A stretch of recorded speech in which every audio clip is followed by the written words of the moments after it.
नमस्कार, आप देख रहे हैं न्यूज वन इंडिया। मैं हूं आपके साथ उन्नति भटनागर। बुलेटिन की शुरुआत लखनऊ से खबर के साथ, जहां निकाय चुनाव को लेकर एक्शन मोड में बीजेपी है। जहां दूसरे चरण में भी परिवारवाद से दूर रहेगी बीजेपी। शुक्रवार की शाम सीएम आवास पर बीजेपी की कोर कमेटी की बैठक हुई है। बैठक में तैयार किया गया है उम्मीदवारों का पैनल। शनिवार को दिल्ली में रहेंगे प्रदेश अध्यक्ष और महामंत्री। प्रदेश अध्यक्ष भूपेंद्र चौधरी और महामंत्री संगठन धर्मपाल सिंह करेंगे राष्ट्रीय अध्यक्ष जेपी नड्डा से मुलाकात। महामंत्री संगठन बीएल संतोष से भी मिलेंगे प्रदेश अध्यक्ष और महामंत्री। दिल्ली में मंथन के बाद होगी प्रत्याशियों के नाम की घोषणा। तो शनिवार को दिल्ली में रहेंगे प्रदेश अध्यक्ष और महामंत्री। बीजेपी हाई लेवल बैठक कर रही है। प्रदेश अध्यक्ष भूपेंद्र चौधरी और महामंत्री संगठन धर्मपाल सिंह करेंगे राष्ट्रीय अध्यक्ष से मुलाकात। महामंत्री संगठन बीएल संतोष से भी मिलेंगे प्रदेश अध्यक्ष और महामंत्री।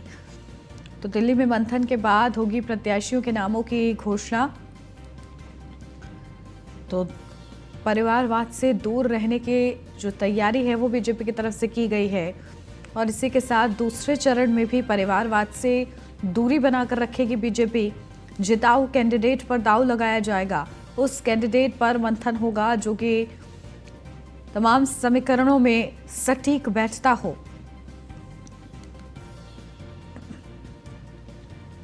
तो शनिवार को दिल्ली में रहेंगे प्रदेश अध्यक्ष और महामंत्री, और चर्चा की जाएगी इस दौरान। प्रदेश अध्यक्ष भूपेंद्र चौधरी और महामंत्री संगठन धर्मपाल सिंह करेंगे राष्ट्रीय अध्यक्ष जेपी नड्डा से मुलाकात। महामंत्री संगठन बीएल संतोष से भी मिलेंगे प्रदेश अध्यक्ष और महामंत्री। अपडेट लेते हैं, हमारी संवाददाता स्कंदता मिश्रा हमारे साथ जुड़ गई हैं। स्कंदता, क्या कुछ जानकारी? देखिए, बीजेपी दूसरे चरण में भी परिवारवाद से दूरी बनाकर रखेगी और ऐसे कैंडिडेट पर मंथन रहेगा जो कि तमाम समीकरणों के ढांचे में सटीक बैठता हो। दूसरे चरणों के मंथन को लेकर भी भारतीय जनता पार्टी तमाम वैचारिक विमर्श कर रही है। जो अपने तमाम पदाधिकारी है जिन्होंने ग्राउंड जीरो से रिपोर्ट तय की है कि कौन जिताऊ प्रत्याशी होगा, उसको लेकर मंथन चल रहा है। और जितने भी, जैसे कि भारतीय जनता पार्टी ने पहले भी कहा था कि जो भी उनकी पार्टी के सांसद, विधायक या मंत्री वगैरह है, उनके रिश्तेदारों को टिकट लेने का दबाव ना बनाए, उनको टिकट नहीं दिया जाएगा। लेकिन जो उनकी पार्टी के छोटे कार्यकर्ता वगैरह है, जैसे पार्षद वगैरह है, तो उन पर दाव लगा सकती है भारतीय जनता पार्टी। और तमाम महिलाएं ऐसी भी है जो नाराज नजर आ रही है भारतीय जनता पार्टी से।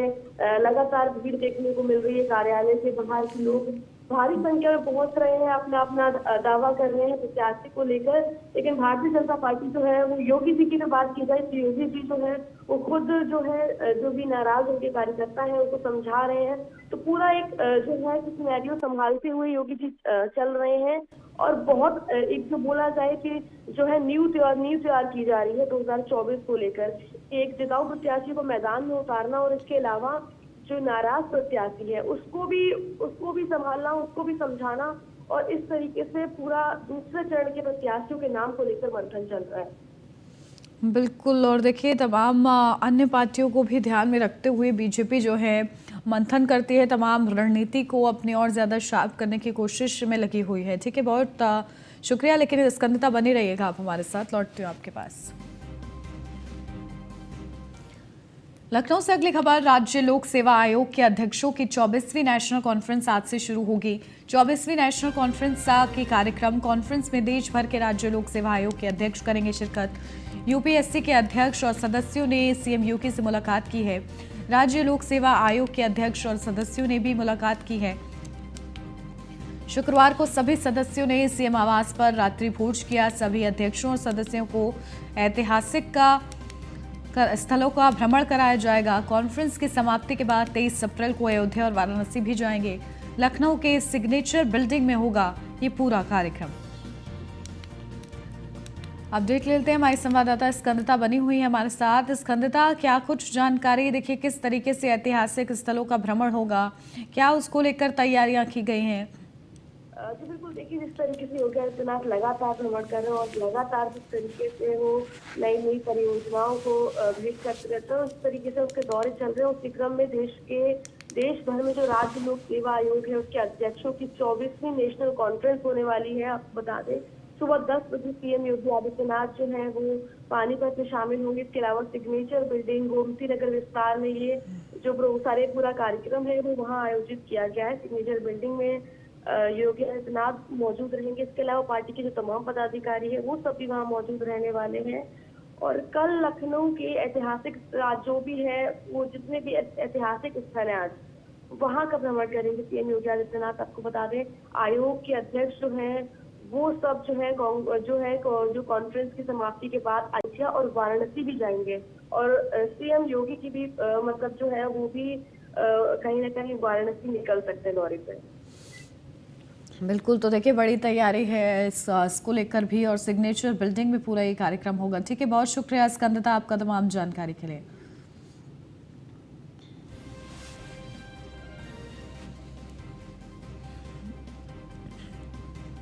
तो शनिवार से शुरू होगा 24वीं नेशनल कॉन्फ्रेंस का कार्यक्रम।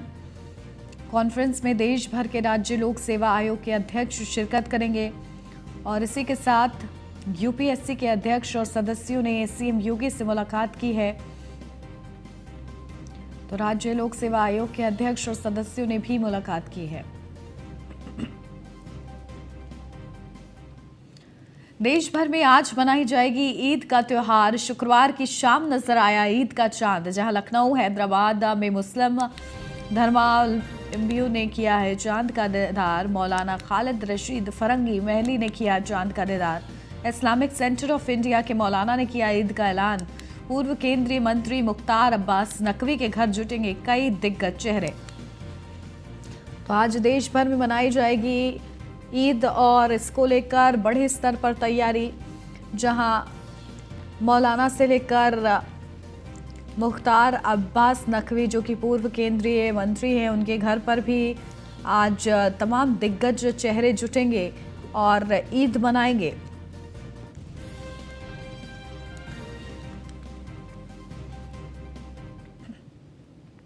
लखनऊ से अब खबर, प्रदेश भर में मनाया जाएगा विश्व पृथ्वी दिवस। पर्यावरण की रक्षा के लिए सरकार की ओर से ये नई पहल। विश्व पृथ्वी दिवस के मौके पर चलाया जाएगा विशेष अभियान। शहर और ग्रामीण इलाकों में आयोजित किए जाएंगे सेल्फी विद अमृत सरोवर कार्यक्रम। कार्यक्रम की फोटो वीडियो सोशल मीडिया पर अपलोड कराई जाएगी। अमृत सरोवर के साथ सेल्फी लेकर करें पीएम सीएम और मंत्रियों को टैग। कार्यक्रम के जरिए लोगों को किया जाएगा जल और पर्यावरण संरक्षण के प्रति जागरूक।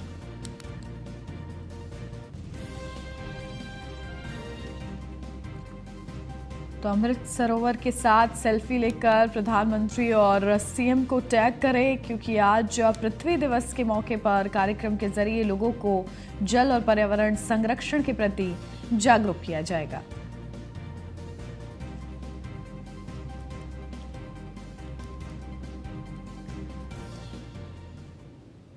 वाराणसी से अब खबर, आज होगा गंगा पुष्करम कुंभ का शुभारंभ। वाराणसी की यात्रा पर पहुंचेंगे दक्षिण के श्रद्धालु। काशी तमिल संगम के बाद बड़ी संख्या में पहुंचेंगे तमिल श्रद्धालु। वाराणसी की यात्रा पर करीब 1.5 लाख से ज्यादा तमिल श्रद्धालु मौजूद रहेंगे।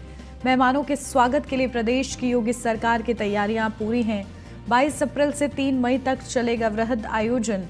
कार्यक्रम में वाराणसी आएंगे तेलंगाना और आंध्र प्रदेश से श्रद्धालु। 12 साल बाद होगा गंगा पुष्करम कुंभ का आयोजन। काशी में पितरों का तर्पण, स्नान करेंगे तमिल श्रद्धालु। काशी विश्वनाथ और अन्य मंदिरों में दर्शन पूजन करेंगे श्रद्धालु। 29 अप्रैल को गंगा पुष्करम कुंभ को वर्चुअली संबोधित करेंगे प्रधानमंत्री नरेंद्र मोदी। तो 12 साल बाद होगा गंगा पुष्करम कुंभ का आयोजन। काशी में पितरों का तर्पण, स्नान करेंगे तमिल के श्रद्धालु और ये संगम बेहद ही अनोखा होने जा रहा है, जहां काशी विश्वनाथ और अन्य मंदिरों में दर्शन पूजन करेंगे श्रद्धालु।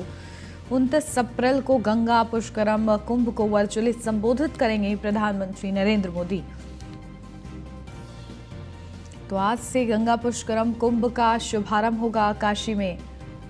अपडेट ले लेते हैं हमारे संवाददाता संतोष जो हमारे साथ जुड़ गए हैं। संतोष, क्या कुछ जानकारी? देखिए आज वाराणसी में किस तरीके से तैयारी है काशी तमिल संगम के को लेकर, और क्योंकि बताया जा रहा है 29 तारीख को प्रधानमंत्री भी संबोधित करेंगे, लेकिन इससे पहले आज से शुरुआत के मौके पर क्या कुछ खास? देखिए, सही मायने में ये एक कुंभ का पर्व है जिसमें साउथ इंडियन बनारस पहुंचते हैं, काशी और पुष्कर कुंभ इसे कहते हैं। 12 साल बाद ये लगता है और धार्मिक दृष्टिकोण से इस कुंभ को देखा जाए तो लोग गंगा स्नान और बाबा विश्वनाथ और साथ ही साथ मां अन्नपूर्णा के दर्शन पूजन का विधान है इस कुंभ में। जो उम्मीद है प्रशासन को कि इस अगले 1 महीने तक 22 तारीख से 1 महीने तक ये चलेगा और लगभग 1 लाख साउथ इंडियन सैलानी रोज बनारस में आएंगे। बात तैयारियों की यदि करें तो निश्चित तौर पे खास करके समेत घाट से केदार घाट और केदार घाट से अस्सी घाट, मतलब काशी के दक्षिणी छोर के घाटों को साफ सफाई के साथ ही साथ अलग से व्यवस्थाएं की गई है। यात्रियों को रोकने के लिए एक अलग से व्यवस्था की गई है क्योंकि एक बड़ा भीड़ होगा। साथ ही साथ घाटों की ब्रैकेटिंग की गई है ताकि बहुत ज्यादा भीड़ होने पे उन्हें रोका जा सके गंगा स्नान से कैसे धार्मिक करने से।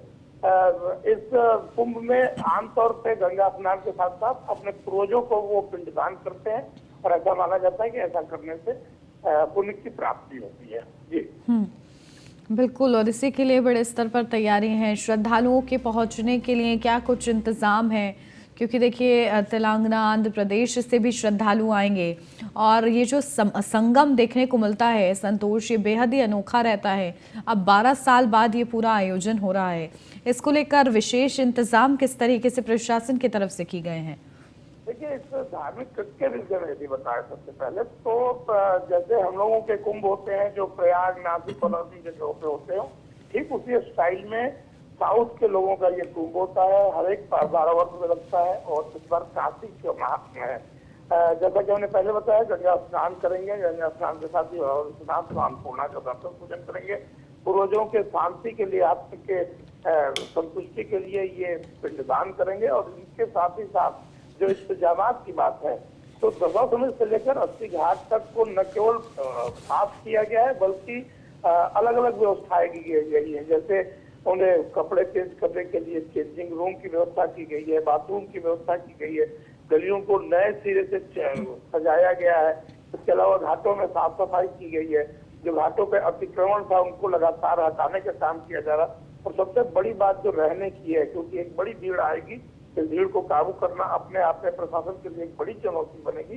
इसके लिए अलग अलग घरों में ये कहा जाए कि घाट के घरों में लोगों को ये कह के रखा गया है कि वो अतिथियों का स्वागत करें, अपने घर में उन्हें रहने की जगह दें और गेस्ट रूम और जो दूसरे होटल्स या लॉज हैं उनको भी तमिलों के लिए, खासतौर से साउथ इंडियनों के लिए आरक्षित करके रखा गया है कि वो पहले उनको प्राथमिकता दें, बाकी लोगों को बाद में दें। जी बिल्कुल ठीक है संतोष, आप नजर बना के रखिएगा। बहुत शुक्रिया आपका।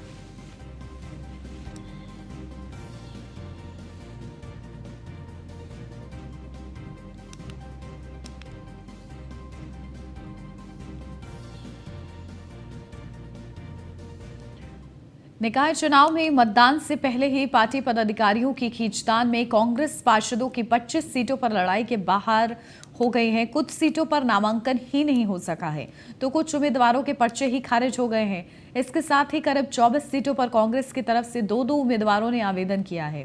पार्टी के नेता एक एक नाम वापस करवा प्रत्याशी की स्थिति स्पष्ट करने की कवायद में जुटे हैं। निकाय चुनाव के लिए नामांकन की प्रक्रिया सोमवार को पूरी हो गई। नामांकन वापस लेने का आज आखिरी मौका था। कांग्रेस की तरफ से करीब 24 सीटों पर 2 या 2 से अधिक लोगों ने नामांकन किया। इसमें 7 सीटें ऐसी हैं जिनके पास नामांकन करने वाले सभी उम्मीदवारों के पर्चे अलग अलग कारणों से खारिज हो चुके हैं। इनमें से कुछ ने बिना पार्टी के नामांकन किया था, जबकि उन्हें सिंबल देरी से दिया गया। वहीं करीब 25 सीटें ऐसी हैं जिन पर पार्टी की तरफ से किसी प्रत्याशी ने नामांकन ही नहीं किया। सूत्रों की माने तो पदाधिकारियों की खींचतान में नामांकन नहीं हो सका और पार्टी मतदान से पहले ही दौर से बाहर हो गई। सूत्रों के अनुसार नामांकन पत्रों में गड़बड़ियों की वजह से कुछ सीटों पर हुए नामांकन खारिज होने की जानकारी मिली है। करीब 24 सीटों पर डबल नामांकन हुए। ऐसी सीटों पर एक उम्मीदवार के नाम का नामांकन वापस कराया जाएगा। इन सीटों पर नहीं हुए नामांकन। पहली सूची में घोषित उम्मीदवारों ने नामांकन नहीं किया। लालजी टंडन, कल्याण सिंह, न्यू हैदराबाद तृतीय, बालागंज प्रथम सीट पर नामांकन नहीं। जानकीपुरम प्रथम, आलमनगर, फैजुल्लाहगंज प्रथम, कन्हैया माधवपुर प्रथम सीट पर नामांकन नहीं। रानी लक्ष्मीबाई, भारतीय हरिश्चंद्र और कदम रसूल सीट पर नामांकन नहीं। बता दें कि पदाधिकारियों की खींचतान में पहली सूची अवैध करते हुए दूसरी जारी करने की बात की गई थी। ऐसे में नामांकन नहीं हो सका। वहीं इंदिरा नगर, लाल बहादुर शास्त्री, लेबर कॉलोनी, बाबूगंज, बिहारी, गीतापल्ली समेत कई वार्ड में पार्टी सिंबल मिलने का दावा करते हुए दो लोगों ने नामांकन किया। बीजेपी के प्रवक्ता संजय चौधरी का कहना है कि जब शीर्ष नेतृत्व ही ध्यान नहीं दे रहा तो पार्टी में ये सब होना स्वाभाविक है। ऐसे हालात जब उत्तर प्रदेश में निकाय चुनाव है और कांग्रेस का नेतृत्वकर्ता हमेशा ही पीछे रहा है। देखिए, बहुजन समाज पार्टी उत्तर प्रदेश की राजनीति का एक बड़ा फलक है। लोकसभा में भी समाजवादी पार्टी से 2 गुने सांसद समाजवादी पार्टी के हैं और नगर निकाय में भी समाजवादी पार्टी की जहां 0 सीट है तो बसपा के पास 2 नगर निगमों में प्रभुत्व है। इस आधार पर बसपा जिस प्रकार से भाजपा के विरोधी वोटों का ध्रुवीकरण कर रही है, निश्चित रूप से मुझे लगता है कि समाजवादी पार्टी के लिए एक बड़ा चैलेंज। नामांकन प्रक्रिया से पहले ही प्रदेश कांग्रेस अध्यक्ष की तरफ से सोशल मीडिया पे उम्मीदवारों की सूची जारी की गई थी। इसके कुछ ही देर में सूची को अवैध घोषित कर दिया गया। हालांकि इसके बाद पार्टी की तरफ से कोई दूसरी सूची जारी नहीं की गई। बताया जा रहा है कि कांग्रेस के प्रांतीय अध्यक्ष के दखल पर सूची में बदलाव किया गया। इसी दौरान हालात साफ नहीं होने से 16 प्रत्याशी सिंबल मिलने के बावजूद नामांकन नहीं कर पाए। इससे नाराज प्रत्याशी ने मंगलवार को पार्टी की सदस्यता से त्याग पत्र दे दिया। इसमें रीमा वाल्मीकि, सोनू रावत, अमित गुप्ता, रीना यादव, पूजा श्रीवास्तव, अर्चना श्रीवास्तव और रिंकी मिश्रा समेत कई नेताओं की लंबी फहरिस्त है। इन नेताओं ने त्याग पत्र भी सौंप दिया।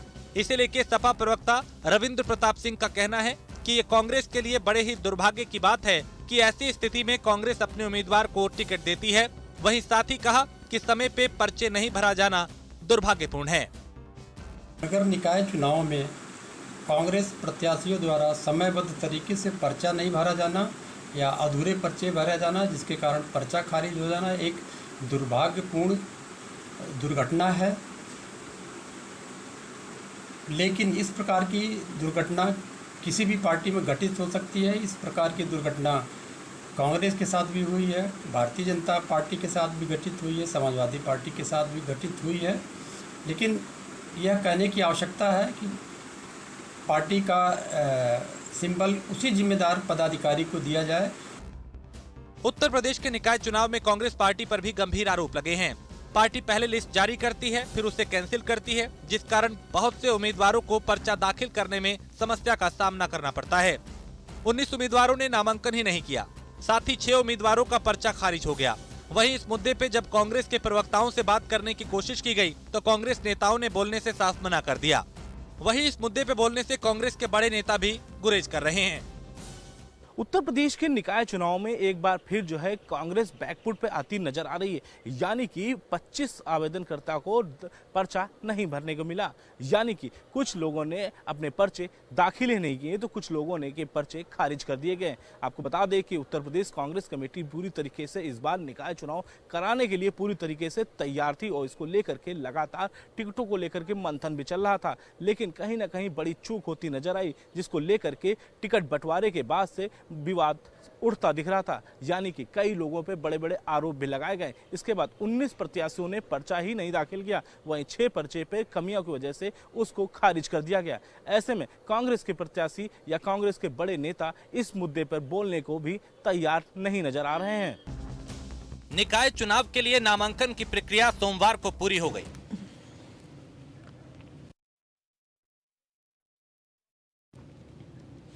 यूपी के निकाय चुनाव में छोटे दल मजबूत तो उपस्थिति नहीं दर्ज करवा पाते हैं। वर्ष 2017 में किसी भी छोटे दल को एक भी सीट पर जीत नहीं मिली थी। वहीं कई बड़े समेत छोटे दलों के सभी उम्मीदवारों की जमानत जब्त हो गई थी। ऐसे में क्या इस बार छोटे दलों पर जनता विश्वास करेगी? देखिए उससे जुड़ी खास रिपोर्ट। साल 2017 में हुए निकाय चुनाव में करीब आधा दर्जन छोटे दलों ने अपने सिंबल पे चुनावी मैदान में प्रत्याशी उतारे थे, लेकिन एक भी सीट पर इन छोटे दलों का खाता नहीं खुल पाया। निकाय चुनाव में महापौर और अध्यक्ष की एक भी सीट पर जीत नसीब नहीं हुई। अलबत्ता नगरपालिका परिषद और नगर पंचायतों में पार्षद पद पर भी इक्का दुक्का उम्मीदवारों को जीत नसीब हुई। इन छोटे दलों से बेहतर प्रदर्शन तो निर्दलीय उम्मीदवारों का रहा। निर्दलीय उम्मीदवारों ने नगर निगम में पार्षद के 225 सीटें जीती। नगर पालिका परिषद में अध्यक्ष के 33 और पार्षद की 3,379 सीटों पर निर्दलीय उम्मीदवारों ने जीत दर्ज की थी। इसके साथ ही नगर पंचायतों में अध्यक्ष के 182 और सदस्य के 3,876 सीटों पर निर्दलीय उम्मीदवारों ने कब्जा किया। निकाय चुनाव में लड़ने वाले सभी छोटे दलों की जमानत जब्त हो गई थी।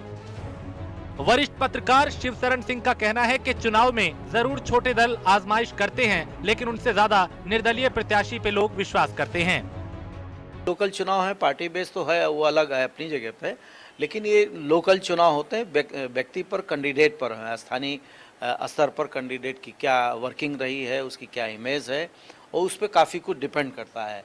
तो छोटे दलों, मेरा मानना है कि छोटे दल आ तो रहे हैं, आप थोड़ा बहुत भले दिखाई कुछ पड़ जाए, लेकिन अन्य दलों में इस चुनाव में हमको नहीं लगता है कि सपा, बसपा और भाजपा के अतिरिक्त कोई दल कुछ दिखा पाएगा। साल 2017 के निकाय चुनाव में इन छोटे दलों का नहीं खुला था खाता, जिसमें जनता दल, शिवसेना, राष्ट्रीय लोक दल, सुभाषपा, बहुजन मुक्ति पार्टी, हिंदुस्तान निर्माण दल, स्वतंत्र जनता राज पार्टी, राष्ट्रीय ओल्मा काउंसिल, पीस पार्टी। पिछले निकाय चुनाव में छोटे दल ही नहीं, कई बड़े दल भी कोई खास प्रदर्शन नहीं कर पाए थे। कांग्रेस जैसे राष्ट्रीय दल ने महापौर के चुनाव में मात्र 8.46%, पालिका परिषद में 4.55% और पंचायतों में 3.88% वोट हासिल किए।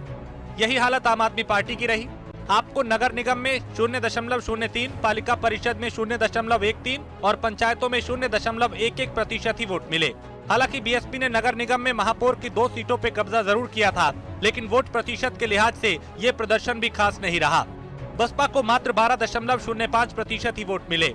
इसके अलावा भाकपा, मार्क्सवादी को 0.02% और ऑल इंडिया मजलिस इत्तेहादुल मुस्लिमीन को 0.29% वोट मिले। उत्तर प्रदेश के लोकसभा चुनाव हो या विधानसभा चुनाव हो, इन चुनावों पे छोटे दलों ने सबसे ज्यादा उम्मीदवार उतारते नजर आए हैं, लेकिन फिर भी इनको फायदा नहीं मिल पाया है। हालांकि निकाय चुनाव में सबसे ज्यादा दावेदारी जो होती है वो निर्दलीय प्रत्याशी की होती है, यानी कि निर्दलीय प्रत्याशी डोर टू डोर कैंपेनिंग भी करता है और इसके साथ ही साथ वो अपने जमीन स्तर को मजबूत भी करता है। ऐसे में छोटे दलों का जब पर्चा दाखिल होता है तो वो कहीं ना कहीं वो पीछे रह जाते हैं, यानी कि उनकी बढ़त हासिल नहीं हो पाती है। ऐसे में सबसे बड़ी बात ये होगी कि जिस तरीके से निर्दलीय दल लगातार मेहनत करते नजर आते हैं और उन्हें भरपूर मात्रा में मेहनत का फल भी मिलता है। अब देखना ये होगा कि इस बार के निकाय चुनाव में कि निर्दलीय दल विजयी होते हैं या छोटे छोटे दल जो है वो आगे बढ़ते हैं। अब खबर मुजफ्फरनगर से है, जहां भोपा थाना इलाके के गादला गांव में एक महिला पर चाकू से जानलेवा हमला हुआ है। बताया जा रहा है कि छेड़छाड़ के आरोपियों ने महिला को चाकुओं से गोदकर घायल कर दिया, जिससे इलाके में दहशत फैल गई। स्थानीय लोगों की मदद से घायल महिला को इलाज के लिए जिला अस्पताल लाया गया। पुलिस के मुताबिक पिछले 25 मार्च को आरोपियों पर छेड़छाड़ का मुकदमा दर्ज किया गया था।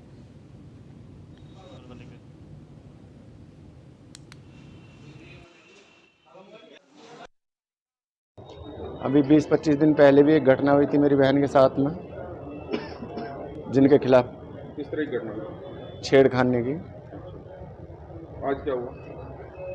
उनके खिलाफ मुकदमा भी हो गया था। आज फिर वो अचानक घर में घुस गए और खींचने लगे। कौन लोग थे? जिनके खिलाफ पहले मुकदमा हुआ था, आसिफ उर्फ सोनू, आरिफ सनोब तुफैल। और से अब खबर, पुलिस ने बड़ा खुलासा किया है। मामा ही निकला है मासूम का अपहरणकर्ता। पुलिस ने मुठभेड़ में आरोपी को गिरफ्तार किया है। मुठभेड़ में आरोपी के पैर में गोली लगी है। पुलिस ने मासूम को आरोपी के चंगुल से छुड़ाया है।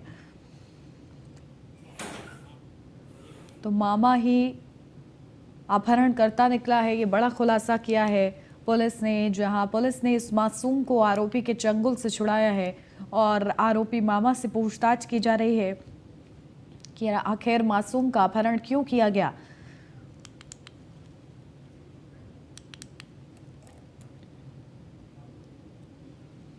और इसी के साथ इस बुलेटिन में बस इतना ही। खबरों का सिलसिला आगे भी जारी है। आप बने रहिए न्यूज़ 1 इंडिया के साथ।